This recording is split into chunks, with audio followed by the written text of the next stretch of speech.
రైట్గా annual inspection లో భాగంగా SP Bindu Madhav Kakinada 1 town police station లో తనిఖీలు నిర్వహించారు. స్టేషన్ లో ఉన్న రికార్డ్స్, క్రైమ్ నేరాలపై ఆరా తీశారు. అలాగే స్కూల్ విద్యార్థినులకు బ్యాడ్ టచ్, గుడ్ టచ్ పై అవగాహన కల్పించారని మహిళా కానిస్టేబుళ్లకు స్పష్టం చేశారు.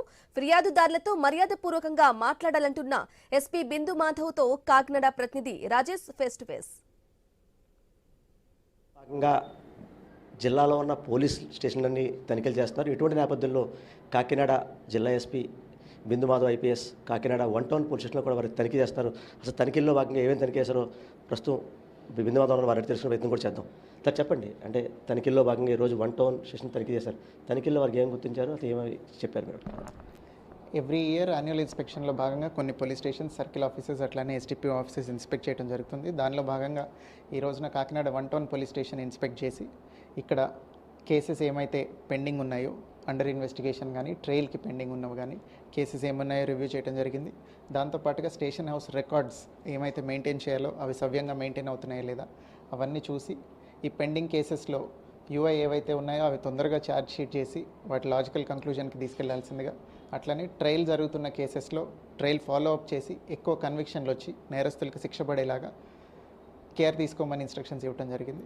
దాంతోపాటుగా లోకల్ స్టాఫ్తో ఇంటరాక్ట్ అయ్యి వాళ్ళ సమస్యలు ఏమున్నాయో కనుక్కొని వాటి రిడ్రెసల్ దిశగా అష్యూరెన్స్ ఇవ్వడం జరిగింది. వాళ్ళకి నేరాలు ఎక్కువ జరుగుతున్నాయి, నైట్ పోలీసింగ్ వారికి ఎటువంటి సూచన చెప్పారు?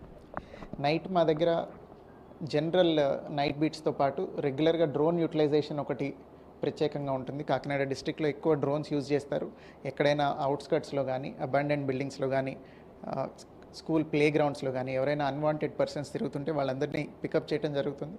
దీంతో పాటుగా డ్రంక్ అండ్ డ్రైవ్ కానీ, ఓపెన్ డ్రింకింగ్ కానీ వీటి మీద విస్తృతంగా డ్రైవ్లు పెట్టి ఎప్పటికప్పుడు వాళ్ళందరినీ పికప్ చేసి పబ్లిక్ సేఫ్గా ఉండేలాగా చర్యలు తీసుకుంటాం. సార్, ప్రధానంగా చూసుకుంటే ఇప్పటికే మైనర్ బాలికలపై అత్యాచారాలు జరుగుతున్నాయి. ఇప్పటికే స్కూల్స్లో పలు సలహాలు సూచనలు కూడా ఇస్తున్నారు.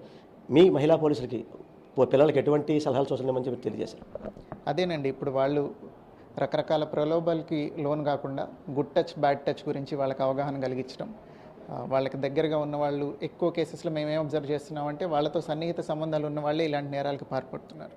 సో వాళ్ళకి విచక్షణ లేని వయసు కాబట్టి, చిన్నపిల్లలు కాబట్టి వాళ్ళకి ఇది కరెక్టు, ఇది కాదు అని తెలియజేసేలాగా వాళ్ళకి ఎక్స్ప్లెయిన్ చేయటం, అట్లనే ఆడియో విజువల్ మీన్స్ ద్వారా గుడ్ టచ్, బ్యాడ్ టచ్ గురించి కొన్ని వీడియోస్ చూపించమని వాళ్ళకి పర్సనల్ కేర్ తీసుకొని, ఒక్కొక్కరికి అట్లా గ్రూప్లో చెప్పడం కాకుండా పర్సనల్ కేర్ తీసుకొని, అట్లనే వాళ్ళ టీచర్లకు కూడా కొంత దీని గురించి అవగాహన పెంచి వాళ్ళు కూడా పిల్లలకి డైలీ రొటీన్లో భాగంగా ఈ అవగాహన కల్పించాలని చెప్పడం జరిగింది.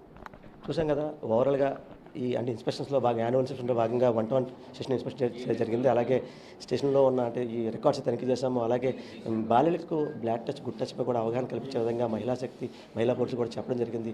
ఎటువంటి ఇబ్బందికరమైన వాతావరణం వచ్చిన కంప్లైంటర్స్ కూడా వారు గౌరవించి వాళ్ళు కంప్లైంట్ తీసుకునే విధంగా కూడా చర్యలు తీసుకోవాలని చెప్పి ఎస్ఎస్ఓకి చెప్పడం జరిగిందని చెప్పి ఎవరైతే జిల్లా ఎస్పీ బిందు మాధవ్ చెప్పే పరిస్థితి. ఇదే కొంత పరిస్థితి. కెమెరా పర్సన్ సతీష్తో రాజేష్.